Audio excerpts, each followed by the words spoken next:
OG OG OG hi guys, ఎలా ఉన్నారు? Welcome to our cinematic channel. Here is the review of Telugu most awaited action movie OG. ఇప్పుడే మన తెలుగు రెండు రాష్ట్రాల్లో కూడా అంటే చాలా చోట్ల 10 PM ప్రీమియర్స్ అయితే పడ్డాయి. ఇప్పుడే తిరుపతిలో చూడటం జరిగింది. ఇక ఈ వీడియోలో ఫుల్ జెన్యూన్ రివ్యూ అయితే చెప్పుకుందాం ఈ మూవీ తర్వాత. ఎందుకంటే హరిహర వీరమల్లు ఒక డిజాస్టర్ తర్వాత వచ్చిన మూవీ. పవన్ కళ్యాణ్ గారి కెరియర్ లో 3 months లోపల ఇలా సెకండ్ మూవీ రిలీజ్ అవడం ఇదే మొదటిసారి. ఎప్పుడైతే ఓజీ మూవీ సుజిత్ డైరెక్షన్ లో వస్తోంది అన్నప్పుడు ఆ తర్వాత తమన్ ఈ హంగ్రీ చీత శాంపుల్ వదిలిన తర్వాత చాలా హైప్ అనేది పెరిగిపోయింది. చాలా మంది హరిహర వీరమల్లు వచ్చినప్పుడు సైడ్ వేశారు. ఎందుకంటే అంత ఎక్స్పెక్టేషన్స్ అయితే పెట్టుకోలేదు. చాలా మందికి అర్థమైపోయింది. ఓజీ మీద అందరూ ప్రాణం పెట్టేశారు. ఇక ఈ వీడియోలో ఈ ఓజీ మూవీ గురించి మాట్లాడుతున్నాం. వీడియో చాలా ఇంట్రెస్టింగ్ ఉండబోతుంది. స్కిప్ చేయకుండా లాస్ట్ వరకు చూసేయండి. ఎవరైతే ఈ వీడియో చూస్తున్నారో ప్లీజ్ మన ఛానల్ అయితే ఒకసారి కంటెంట్ గమనించండి. మీకు నచ్చినట్లయితే ప్లీజ్ సబ్స్క్రైబ్ చేసి సపోర్ట్ చేయండి, లైక్ చేయండి, కామెంట్ చేయండి, hit the bell icon also for more updates. ఇక అసలు విషయానికి వచ్చేస్తే ఓజీ మూవీ ఎలా ఉందనే విషయానికి వస్తే వేరే లెవెల్లో ఉంది. అస్సలు ఎక్స్పెక్ట్ చేయలేరు. ఎక్స్పెక్టేషన్స్ కి మించి ఉంది. ఎక్కడా కూడా సుజిత్ ఒక ఫ్యాన్ బాయ్ గా ఒక కల్ట్ మూవీ, ఆ యాక్షన్ ఎపిసోడ్స్ కావచ్చు, ఆ మార్షల్ ఆర్ట్స్ నేపథ్యంలో జాగే ఆ క్యారెక్టర్ కి పవన్ కళ్యాణ్ గారు సెట్ అయ్యి ఆ చూపించిన విధానం వేరే లెవెల్ ఉంది. ఆ స్క్రీన్ ప్రెజెన్స్ స్వాగ్ అయితే అద్భుతమనే చెప్పాలి. పండగ చేసుకునే మూవీ ఖచ్చితంగా చెప్తున్నా, ప్రతి ఒక్కరికి నచ్చి తీరుతుంది. బేసిక్ గా మూవీ ప్లాట్ ఏంటంటే మూవీ ఓపెనింగే జపాన్ లో చూపిస్తారు. అక్కడ జపాన్ లో ఏమంటే యాకూజా సమురాయ్ అని 2 వర్గాలు ఉంటాయి. ఇద్దరికి పట్టదనమాట. యాకూజాలు సమురాయల్ని ఎతికి మరీ చంపేస్తుంటారు. అక్కడ మార్షల్ ఆర్ట్స్ సంబంధించి స్కూల్స్ ఉంటాయి. వాటన్నిటిలో ఉన్న స్టూడెంట్స్ అన్నిటికీ చంపేస్తుంటారు. అలా యాకూజాలు ఒక మార్షల్ ఆర్ట్స్ కి సంబంధించిన ఒక స్కూల్ పైన చంపడానికి వెళ్తారు. అక్కడ 100 మంది స్టూడెంట్స్ ఉంటే 99 మందిని చంపేస్తారు. ఒక్క స్టూడెంట్ అయితే తప్పించుకుంటాడు. అతడే పవన్ కళ్యాణ్. ఇక అక్కడ నుండి పారిపోయేటప్పుడు ఇండియాకి ప్రకాష్ రాజ్ అయితే పరిచయం ఏర్పడుతుంది. హీరో అప్పుడు చిన్నోడుగా ఉంటాడు పవన్ కళ్యాణ్. ఆ తర్వాత ప్రకాష్ రాజ్ని నమ్మి నాన్నగా భావించి ప్రకాష్ రాజ్కి తోడుగా ఉంటానని చెప్పింది. వెళ్ళిపోతాడు. అప్పుడు మాటిస్తాడు ప్రకాష్ రాజ్కి, సత్యదాదాకి. కట్ చేస్తే ముంబైలో ఒక పోర్టు కొలంబో అనే పోర్టుని సత్యదాదా ప్రకాష్ రాజ్ అయితే ఏలుతూ ఉంటాడు. పవన్ కళ్యాణ్ 10 సంవత్సరాలు అయి ఉంటుంది సత్యదాదాన్ని వదిలేసి వెళ్ళిపోయి ఉంటాడు అనమాట. ఓజీ పవన్ కళ్యాణ్ ఎప్పుడైతే ఈ 10 సంవత్సరాలు లేకుండా వెళ్ళిపోయి ఉంటాడో అప్పుడే ముంబై ఆ పోర్ట్ కెమెరా అంటే ఒక కంటైనర్ వస్తుంది. ఆ కంటైనర్ ఎవరిదంటే ఓమీది. అక్కడికి ఓమీ తమ్ముడు జిమ్మీ వెళ్తాడనమాట ఆ కంటైనర్ దగ్గరికి. అందులో ఉండే RDX ఉంటది. RDX ని రిసీవ్ చేసుకోవడానికి తీసుకెళ్ళడానికి. అప్పటికే అక్కడ సత్యదాదా కొడుకు వెంకట్, అదే పార్దు ఇంకో పేరు ఉంటది, ఆ పార్దు అయితే వెళ్తాడు. అక్కడ జిమ్మీ ఏం చేస్తాడంటే ఓమీ తమ్ముడు జిమ్మీ పార్దుని చంపేస్తాడు. ఇది జరిగేటప్పుడు ఓజీ అయితే సత్యదాదాని వదిలేసి వెళ్ళిపోయి ఉంటాడు కదా. 10 సంవత్సరాలు ఏంటుంది. ఇదే అదునుగా చూసుకుని అటు పోలీసులు ఇటు ఓమీ సత్యదాదాని ఎలాగైనా సరే చంపేయాలని చెప్పి చూస్తూ ఉంటారు. ఇక తప్పనిసరి పరిస్థితుల్లో ఓజీ తిరిగి ముంబైకి రావాల్సి వస్తుంది. అలాంటోడు మళ్ళీ తిరిగి వస్తే, అది డైలాగ్ ఉంది కదా అక్కడే వస్తది. ఇక తిరిగి వచ్చిన ఓజీ ఏ విధంగా ఓమీని అడ్డుకట్ట వేశాడు, అక్కడ ఉన్నటువంటి విలన్స్ ని ఏ విధంగా అంతమొందించాడు.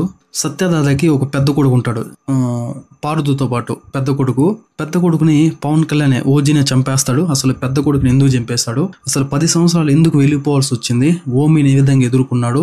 శ్రీయారెడ్డి అదే గీత సత్యదాదా పెద్ద కొడుకు భార్య, అంటే సత్యదాదాకి పెద్ద కోడలు. తన క్యారెక్టర్ ఎటువంటిది, తన కొడుకు అయినటువంటి అర్జున్ దాస్ ఎందుకు పవన్ కళ్యాణ్ మీద పగ పెంచుకున్నాడు అనేది తెలియాలంటే ఈ మూవీ చూడాల్సిందే. ఇక ఈ మూవీ గురించి జినైన్గా కొట్ట తెచ్చే విధంగా జెన్యూన్ గా మాట్లాడుకుంటే మూవీ ఫస్ట్ నుండి లాస్ట్ వరకు కూడా అద్భుతంగా ఉంది. ఎప్పుడైతే మూవీ స్టార్ట్ అవుతుందో ఇంటర్వెల్ వరకు కూడా నిజం చెప్తున్నా, లిటరలీ మీకు ఇంటర్వెల్ బ్యాంగ్ ఎప్పుడు వచ్చిందో కూడా తెలియదు. ఆ విధంగా ఉంటది. ఒక స్టోరీ అయితే ఎక్కడ లాగ్ అనిపించదు, ఎక్కడ స్పీడ్ బ్రేకర్లు ఉండవు, అలా వెళ్ళిపోతూ ఉంటది. ఎంత క్లియర్ కట్ గా రాసుకున్నాడంటే ఫస్ట్ హాఫ్ ని సుజిత్ అయితే వేరే లెవెల్ అని చెప్పొచ్చు. ఎక్కడ ఆ ఫ్లో అనేది మిస్ అవ్వదు, అలా నాన్ స్టాప్ గా పోతూ ఉంటది. అసలు ఎక్కడ బోర్ కొట్టదు. నెక్స్ట్ ఏం జరుగుతుందా అనే ఇంట్రెస్ట్ అనేది ప్రతి ఒక్కరు కలుగుతుంది. పవన్ కళ్యాణ్ ఎంట్రీస్ దాదాపుగా 30 నిమిషాల తర్వాత ఉంటది. ఫస్ట్ ఫైట్ ఉంటది, వేరే లెవెల్లో ఉంటది. మాటలకు ఊహలకు కూడా అందదు. ఇంటర్వెల్ కు ముందు మంచి ట్విస్ట్ అయితే అందించాడు, అది కూడా చాలా బాగుంది.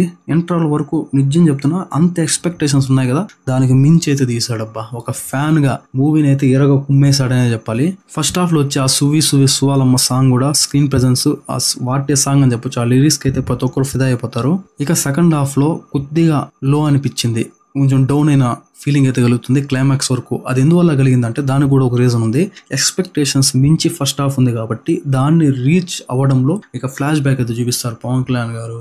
ఎందుకు ఓజీ ఆ 10 సంవత్సరాలు వెళ్ళిపోవాల్సి వచ్చింది, ఎందువల్ల అదే కన్మని ప్రియాంక మోహన్ తో లవ్ ఇవంతా చూపించాల్సి వస్తుంది కాబట్టి ప్రకాష్ రాజ్ పెద్ద కొడుకుని ఎందుకు చంపాడు అనేది కూడా చూపిస్తారు. అది కొంచెం లో అయిన ఫీలింగ్ కలుగుతుంది. దానికి కూడా రీజన్ ఏంటంటే ఎక్స్పెక్టేషన్స్ మించి ఫస్ట్ హాఫ్ ఉంది కాబట్టి దాన్ని కొద్దిగా ఈ సెకండ్ హాఫ్ అక్కడ కొంచెం మనకు లో అయిన ఫీలింగ్ కలుగుతుంది. దాంతో పాటుగా స్టోరీ RDX కంటైనర్ చుట్టూనే తిరుగుతుంది.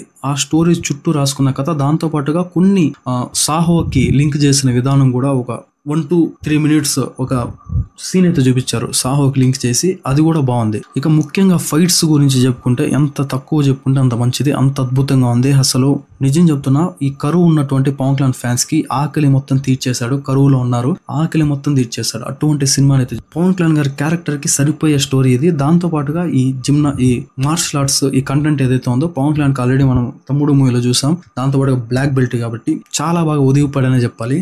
దాంతో పాటుగా మూవీలో హీరో ఎవరంటే పవన్ కళ్యాణ్ గారు, మూవీ వెనకాల హీరో తమన్. లిటరలీ చెప్తున్నా, ఆ స్వాగ్ కి, ఆ స్క్రీన్ ప్రెజెన్స్ కి, పవన్ కళ్యాణ్ గారి స్క్రీన్ ప్రెజెన్స్ కి తమన్ గారి RR ఏదైతే బ్యాక్గ్రౌండ్ మ్యూజిక్ ఉందో అసలు టాప్ నాచ్ అని చెప్పాలి. అనిరుద్ని బీట్ చేసాడు ఈ మూవీతో అద్భుతంగా. అసలు ఏ మూవీలో ఇంతవరకు ఉండదు అటువంటి బ్యాక్గ్రౌండ్ స్కోర్ అయితే అందించాడు. ఎక్కడ కూడా ప్రాణం పెట్టేశాడు ఈ మూవీ కోసం. లాస్ట్ లో OG2 ఉన్నట్టుగా చూపించారు, అది కూడా బాగుంది. దానికి కూడా కొన్ని సీన్స్ అయితే మనకు కన్ఫ్యూజన్ లో అయ్యే విధంగా కొన్ని నెక్స్ట్ పార్ట్ లో చూపించే విధంగా కూడా చూపించారు. ఇక పవన్ కళ్యాణ్ గారి క్యారెక్టరైజేషన్ పరంగా చూసుకుంటే literally one of the best character అని చెప్పొచ్చు. అసలు ఎవరు కూడా చూపించలేదు అటువంటి క్యారెక్టర్ లో. పవన్ కళ్యాణ్ గారిని చూసి ఫిదా అయిపోతారు ప్రతి ఒక్కరిని. ఓజస్ గంభీర క్యారెక్టర్ లో ఇమ్రాన్ హష్మీ అయితే అంతగా నాకు ఆకట్టుకోలేదని చెప్పాలి. కానీ ఒక్క విషయం, ఏ బాలీవుడ్ ఇండస్ట్రీ అసలు ఇమ్రాన్ హష్మీ అనే వ్యక్తిని మర్చిపోయింది బాలీవుడ్. అటువంటి చోట సుజిత్ అయితే ఆ స్టైలిష్ లుక్ లో ఎవర్ గ్రీన్ అని చెప్పి బాలీవుడ్ ఏ మూవీస్ లో దాదాపు ఇంతకు ముందు ఇప్పుడు కూడా ప్రెసెంట్ అయితే ఇమ్రాన్ హష్మీని అంత లుక్ లో అయితే చూపించలేదు. ఈ మూవీలో లుక్ పరంగా ఇమ్రాన్ హష్మీ టాప్ నాచ్ అని చెప్పొచ్చు. ఇక హీరోయిన్ ప్రియాంక మోహన్ కన్మని క్యారెక్టర్ లో కొంతసేపు ఉన్నా కూడా చూడముచ్చటగా ఉంటది. మూవీలో మరొక మెయిన్ క్యారెక్టర్ సత్యదాద. బయట సిచ్యువేషన్ చెప్తున్నా, బయట పవన్ కళ్యాణ్ గారికి డెడ్ ఆపోజిట్ అయినప్పటికీ పొలిటికల్ పరంగా సత్యదాద ప్రకాష్ రాజ్ మూవీలో అయితే లిటరలీ మంచి క్యారెక్టర్ పడింది. పవన్ కళ్యాణ్ గారి పక్కన ఒక నాన్న పొజిషన్ లో చాలా బాగా అయితే యాక్ట్ చేశాడు. దాని తర్వాత బలమైన క్యారెక్టర్ శ్రీయారెడ్డి గీతా క్యారెక్టర్ నటించింది, అద్భుతంగా ఉంది. ఇక అర్జున్ దాస్ గొంతు అయితే ఫిదా అయిపోతాం ఆ వాయిస్ కి అయితే, బేస్ వాయిస్ కి.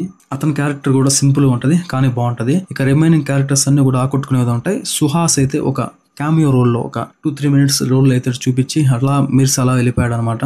ఓవరాల్ గా ఈ మూవీకి నా రేటింగ్ వచ్చేసి 3.75 out of 5. మీరు ఆల్రెడీ ఈ ఓజీ మూవీ చూస్తుంటే మీకు అనిపించిందో కామెంట్ సెక్షన్ లో కామెంట్ చేయండి. ప్రతి ఒక్కరికి నచ్చే మూవీ, అద్భుతంగా ఉంది. ఒక మాస్ యాక్షన్ మూవీ చూడాలంటే చాలా బాగా చూసి ఎంజాయ్ చేసేయచ్చు.